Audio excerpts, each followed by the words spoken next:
강미선의 개념 수학, 수혜력 키우는 법 첫 번째 시간입니다. 이 시간에는 3학년 1학기 어림하기 문제의 예를 들어서 수혜력 키우는 방법에 대해서 말씀드리도록 하겠습니다. 요즘에 이제 수혜력, 문해력 이런 말이 굉장히 유행하는데 일반적으로 아직 그 수혜력이라고 하는 단어가 정착이 되진 않았어요.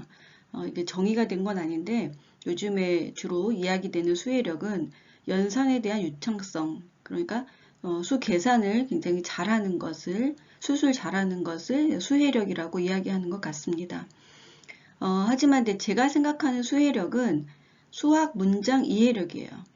분명히 그 한글로 써 있는데 수학 특유의 어떤 문법이 있습니다. 그래서 그 문장을 잘 이해하지 못하면 문장제 문제라든지 서술형 쓰기라든지 그런 데서 굉장히 어려움을 겪을 수가 있거든요. 그래서 제가 이 시리즈에서는 수학 문장을 어떻게 이해할 것인가, 어떻게 이해하도록 지도할 것인가에 대해서 말씀드리려고 합니다. 그래서 그 제 영상에서는 수혜력의 의미가 수학 문장 이해력이라고 하는 것을 알아두시기 바랍니다.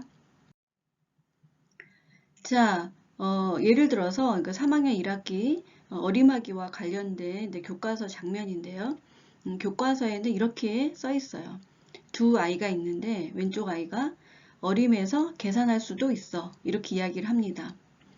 이렇게 대화 형식으로 마치 일상에서 이루어지는 것처럼 이렇게 묘사를 했지만 이 아이들이 하는 이런 말들은 사실 일상적인 표현은 아니에요.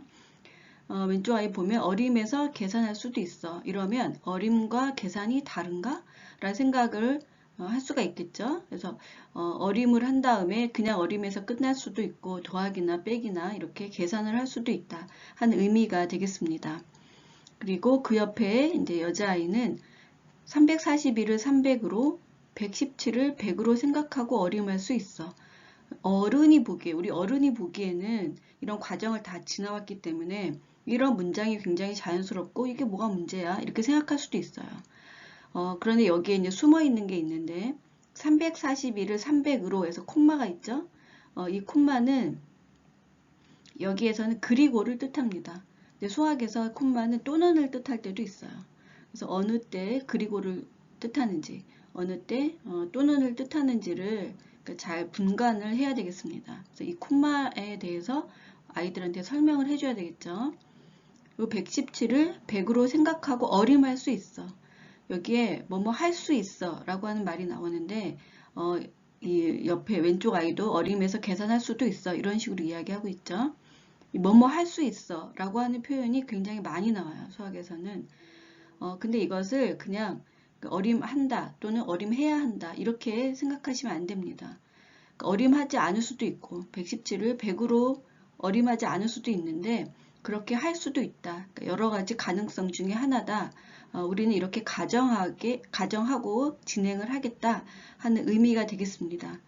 이 아이는 이제부터 341을 300으로 어림하고 117을 100으로 어림하겠다. 이렇게 전제를 한 것입니다. 이럴 때 뭐뭐 할 수 있어 라는 표현을 써요. 이렇게 이런 식으로 수학 교과서 문장에서는 어떤 특유의 문법이 있습니다. 어른들한테는 굉장히 자연스러울 수 있지만 또 선생님들 같은 경우는 너무 익숙하죠. 근데 처음 배우는 어린이들 같은 경우에는 이게 이렇게 탁 읽히지도 않고 탁탁 막히는 경험을 하게 될 거예요. 자, 그럼 이거 어떻게 지도하면 좋을까요? 실생활 어법으로 바꿔주면 좋겠습니다. 실생활 어법이라고 하면 왼쪽 아이가 먼저 이렇게 이야기하는 거죠. 나는 이 문제를 어림으로 계산할 거야. 그러니까 계산할 수도 있어. 이렇게 중립적으로 이야기하는 게 아니라 나는 어림으로 계산하겠어. 이렇게 얘기하는 거죠. 여자아이가 좋아. 그러면 342는 400보다는 300에 더 가까워. 117은 200보다는 100에 더 가까워. 이렇게 얘기하는 거죠. 그렇다면 341을 300으로 어림하고 117을 100으로 어림하자. 그 다음에 이렇게 어림한 걸 가지고 계산을 하는 거예요. 실제로는 이런 식으로 이제 대화가 오고 갑니다. 자, 그래서 수학 문장을, 그러니까 굉장히 어색한 일상생활에서 사용하지 않는 그런 표현을 쓰고 있는 수학 문장을 학생들이 이해하도록 하게 하려면 실생활 어법으로 바꿔주는 것이 좋겠습니다. 정리하자면 교과서에서는 어림에서 계산할 수도 있어. 341을 300으로 117을 100으로 생각하고 어림할 수도 있어. 이렇게 나와 있어요. 근데 그것을 실생활 어법으로 바꿔줍니다. 나는 어림으로 계산할 거야. 이런 식으로 앞에서 얘기한 것처럼 실생활 어법으로 바꿔주고 나서 이렇게 끝낸다고 하면 매번 그런 이렇게 매번 풀어서 얘기를 해줘야 되잖아요.